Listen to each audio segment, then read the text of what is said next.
নমস্কার বন্ধুরা, Papiya's cooking and lifestyle চ্যানেলে আপনাদের সবাইকে স্বাগত। আশা করি আপনারা সবাই খুব ভালোই আছেন। আমাদের বাঙালিদের বিয়েবাড়ির দুপুরবেলার মেনুতে একটা স্পেশাল রেসিপি থাকে, সেই রেসিপি হলো ছ্যাঁচড়া। আর কম বেশি আমরা সবাই কিন্তু এই ছ্যাঁচড়া খেতে খুবই ভালোবাসি। তো আজকে আমি আপনাদেরকে অনুষ্ঠান বাড়ির মতন স্বাদের ছ্যাঁচড়া রান্না করে দেখাবো। আমার এই ভিডিওটা না টেনে শেষ পর্যন্ত পুরোটা দেখবেন। ভালো লাগলে অবশ্যই করে লাইক কমেন্ট শেয়ার করবেন। আর আমার সঙ্গে থেকে দেখতে থাকুন আমি কি কি উপকরণ দিয়ে কিভাবে অনুষ্ঠান বাড়ির মতন স্বাদের ছ্যাঁচড়া রান্না করে দেখাচ্ছি আপনাদেরকে। আজকে অনুষ্ঠান বাড়ির মতন স্বাদের ছ্যাঁচড়া রান্না করে দেখাবো আপনাদেরকে। তার জন্য এখানে 3 টুকরো রুই মাছের মাথা নিয়েছি। এবার মাছের মাথায় পরিমাণ মতন নুন আর হলুদ দিয়ে দিলাম। এবার হাতের সাহায্যে খুব ভালোভাবে মাছের মাথায় নুন আর হলুদ মাখিয়ে নেব। আমি এখানে 3 টুকরো মাছের মাথা নিয়েছি, মানে 1.5 খানা রুই মাছের মাথা নিয়েছি। মাছের মাথার সঙ্গে মাছের পটকা নিয়েছি। আপনারা যদি না খান তাহলে ওটা বাদ দিয়ে দেবেন। আমি এখানে রুই মাছের মাথা দিয়ে রান্না করব। আপনারা চাইলে কিন্তু কাতলা মাছের মাথা দিয়েও রান্না করতে পারেন। দেখুন মাছের মাথায় খুব ভালোভাবে নুন আর হলুদ মাখানো হয়ে গেছে। এইভাবে 5 মিনিট ঢাকা দিয়ে রেখে দেব। দেখুন পুঁই শাকের পাতা পরিষ্কার করে বেছে কেটে ধুয়ে নিয়েছি। আমি এইভাবে কেটে নিয়েছি। আর ডাঁটাগুলো খুবই মোটা মোটা দেখুন এইভাবে চিড়ে নিয়েছি। আর মাথার ডাঁটা এরকম রেখে দিয়েছি। এবার পুঁই শাকে দেওয়ার জন্য কিছুটা সবজি কেটে নিয়েছি। সেই সবজিটাও আপনাদেরকে একটু দেখিয়ে দিই। এখানে দেখুন কিছুটা আলু আছে, এরকম ডুমো করে কেটে নিয়েছি। পটল এইভাবে কেটে নিয়েছি। আর মিষ্টি কুমড়ো এরকম ডুমো করে কেটে নিয়েছি। আর এখানে দেখুন কিছুটা কাঁঠালের বীজ মাঝখান থেকে চিড়ে 2 টুকরো করে নিয়েছি। আর আপনাদের কাছে যা সবজি থাকবে আপনারা সেই সবজি দিয়েই এই পুঁই শাকটা রান্না করতে পারেন। 5 মিনিট হয়ে গেছে। গ্যাসে কড়াই বসিয়ে কড়াই গরম করে বেশ খানিকটা সর্ষের তেল দিয়েছি। তেল গরম হয়ে গেছে, কড়াইয়ের গায়ে খুব ভালোভাবে মাখিয়ে নিলাম। এবার এই তেলে মাছের মাথা ভেজে নেব।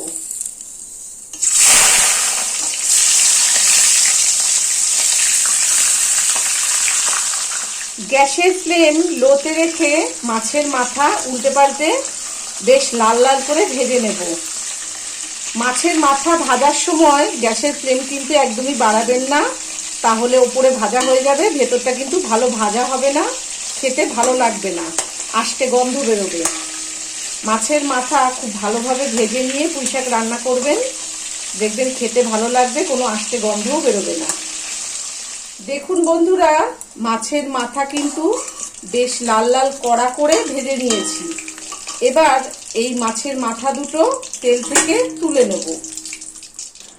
মাছের মাথা 2 টুকরো তেল থেকে তুলে নিয়ে এবার ওই তেলে যে আর অর্ধেক মাথা ছিল সেই মাছের মাথাটাও দিয়ে দিলাম। আর ওর সঙ্গে পটকাটাও দিয়ে দিলাম। আগে মাছের মাথা দুটো যেভাবে ভেজে নিয়েছি এইবারে মাছের মাথাটাও ঠিক একইভাবে লাল লাল করে কড়া করে ভেজে নেব। দেখুন মাছের পটকাটা কিন্তু আর ভাজবো না, এবার তেল থেকে তুলে নেব। এই পটকা বেশি ভাজলে শক্ত হয়ে যায়, খেতে ভালো লাগে না। দেখুন বন্ধুরা এই মাছের মাথাটাও কিন্তু আগের মাছের মাথার মতন লাল লাল কড়া করে ভেজে নিয়েছি। এবার তেল থেকে তুলে নিলাম। মাছের মাথা ভেজে তুলে নিয়েছি। এবার ওই তেলে আলু ভেজে নেব। আগেই তো আমি দেখিয়েছি আলু কিভাবে কেটে নিয়েছি। অল্প করে একটু হলুদ দিয়ে দিলাম। গ্যাসের ফ্লেমটা লোতে রেখে আলুগুলোকে 3-4 মিনিট ভেজে নেব। 3 মিনিট আলু ভাজা হয়ে গেছে, এবার তেল থেকে তুলে নেব। আলু তুলে নিয়ে এবার ওই তেলে পটল আর মিষ্টি কুমড়ো ভেজে নেব। গ্যাসের ফ্লেম হাইতে করে পটল আর মিষ্টি কুমড়ো 2 মিনিট ভেজে নেব। এই সময় কিন্তু গ্যাসের ফ্লেম লোতে করা যাবে না, তার কারণ পটল আর মিষ্টি কুমড়ো নরম সবজি, লোতে করে ভাজলে জল বেরিয়ে সেদ্ধ হয়ে যাবে। পটল আর মিষ্টি কুমড়ো 2 মিনিট ভাজা হয়ে গেছে। এই সময়ে কাঁঠালের বীজ দিয়ে দিলাম। এবার কাঁঠালের বীজ দিয়েও পটল আর মিষ্টি কুমড়ো আরও 1 মিনিট ভেজে নেব। আমার ঘরে যা যা সবজি ছিল তাই দিয়েই আজকে আমি এই পুঁইশাকের ছ্যাঁচড়া রান্না করে দেখাচ্ছি আপনাদেরকে। আপনাদের কাছে যা যা সবজি থাকবে আপনারা সেই সবজি দিয়েই রান্না করবেন। আমি এই সবজি দিচ্ছি বলেই যে আপনাদের এই সবজি দিতে হবে এরকম কিন্তু কোনো কথা নেই। আমার কিন্তু সবজিগুলো খুব সুন্দর ভাজা হয়ে গেছে। এবার তেল থেকে তুলে নিচ্ছি। তেল থেকে সমস্ত সবজি তুলে নিয়ে যেটুকু তেল ছিল তার মধ্যে আরেকটু সর্ষের তেল দিয়ে দিয়েছি, আর সেই তেলটাও আবার একটু গরম করে নিয়েছি। এবার কিছু ফোড়ন দিয়ে দেবো। দেখুন এখানে আছে 1 টুকরো দারচিনি আর 2টো ছোট এলাচ। এলাচ কিন্তু মুখ ফাটিয়ে দিয়েছি। আর এখানে দেখুন 1 চামচ 5 ফোড়ন, 3টে ছোট ছোট গোটা তেজপাতা আর 4টে গোটা শুকনো লঙ্কা। দেখুন ফোড়ন ভাজা হয়ে গেছে। এবার এই পর্যায়ে 2টো মাঝারি সাইজের পেঁয়াজ কুচিয়ে রেখেছি, পেঁয়াজ কুচি দিয়ে দিচ্ছি। হাতের সাহায্যে এইভাবে একটু ছাড়িয়ে দেবো, তাহলে পেঁয়াজগুলো কিন্তু খুব তাড়াতাড়ি ভাজা হয়ে যাবে।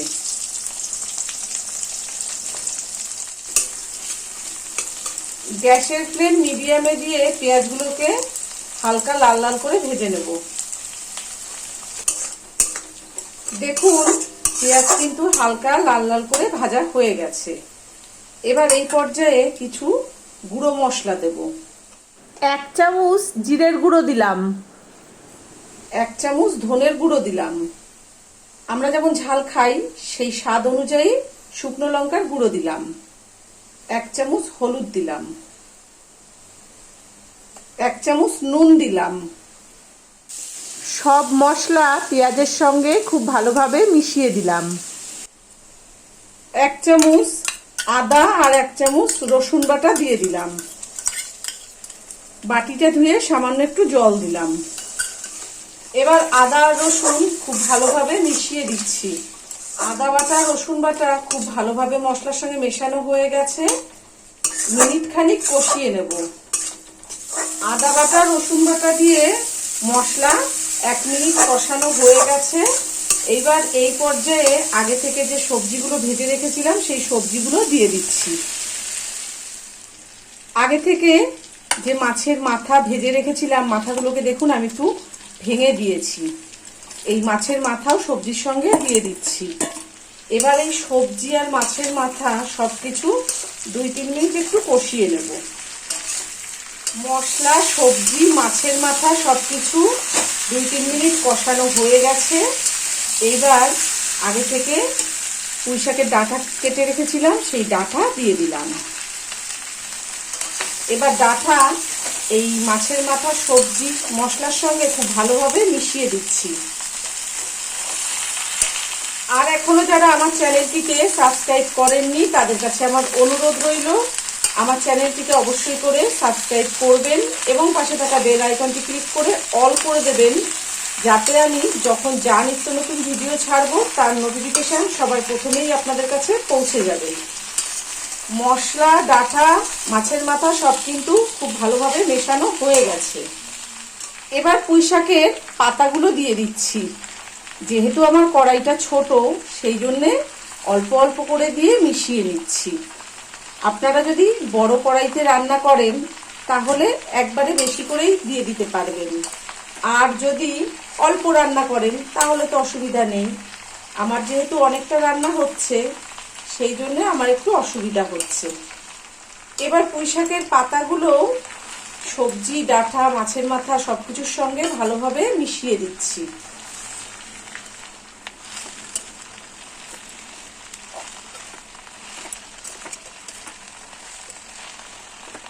অর্ধেকটা পাতা দিয়েছিলাম, সেই পাতাটা মেশানো হয়ে গেছে।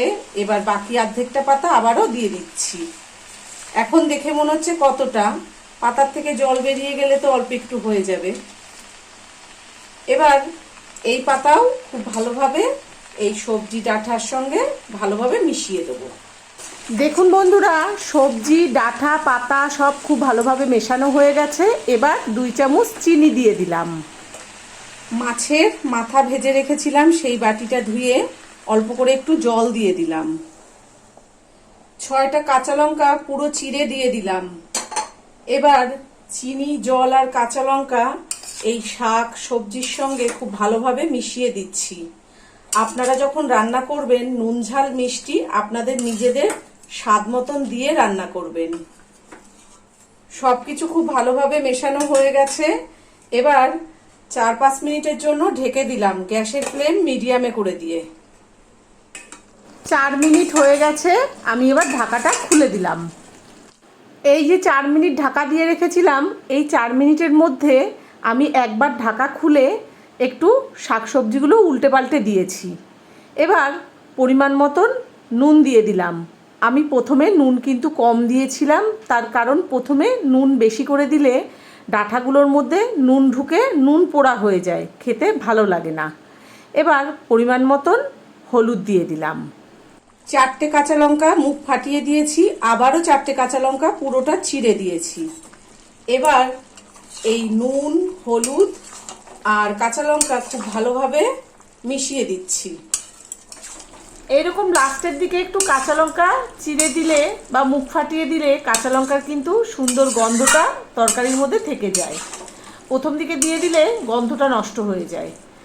এবার আমি এইভাবে একটু নেড়ে চেড়ে আর একটু শুকনো করে নেব, তার কারণ অনুষ্ঠান বাড়ির ছ্যাঁচটা একদম শুকনো শুকনো হয় না, আবার একদম ঝোলঝোলও থাকে না। আমি কিন্তু একটু ঘেটে দিয়েছি নেড়ে চেড়ে। আপনারা যখন রান্না করবেন সবজিগুলো আপনাদের সুবিধা মতন রাখবেন। আমার মনে হয় এই অনুষ্ঠান বাড়ির ছ্যাঁচটা একটু এরকম ঘাটা ঘাটা হলেই খেতে বেশি ভালো লাগে। দেখুন বন্ধুরা, আমার অনুষ্ঠান বাড়ির ছ্যাঁচটা কিন্তু একদম রেডি হয়ে গেছে। আমি এর থেকে আর বেশি শুকাবো না, এরকম নরম নরম রেখে দেবো। এবার আমি আপনাদেরকে পরিবেশন করে দেখাবো।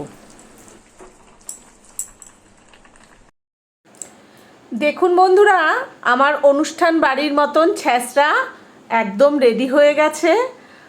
আর আমি এখানে থালায় ভাত আর ছ্যাঁচড়া দিয়ে দিলাম। আজকে আমি যেভাবে এই ছ্যাঁচড়া রান্না করলাম, যা যা উপকরণ দিয়ে, আপনারা বাড়িতে ঠিক এইভাবেই রান্না করবেন, করে নিজেরা খাবেন, সবাইকে খাওয়াবেন। আশা করি আপনারা অনুষ্ঠান বাড়ির স্বাদ ঘরে বসেই পেয়ে যাবেন।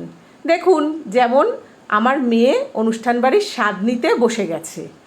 আজকে পরিবেশনটা আমি একটু অন্যরকমভাবে দেখাচ্ছি। তো আপনারা বাড়িতে এইভাবে ছ্যাঁচড়া রান্না করে খাবেন, খেয়ে অবশ্যই আমাকে কমেন্ট করে জানাবেন আপনাদের কেমন লেগেছে। আবার অন্য কোনো দিন অন্য কোনো রেসিপি নিয়ে হাজির হয়ে যাব। সবাই ভালো থাকবেন, সুস্থ থাকবেন। ধন্যবাদ।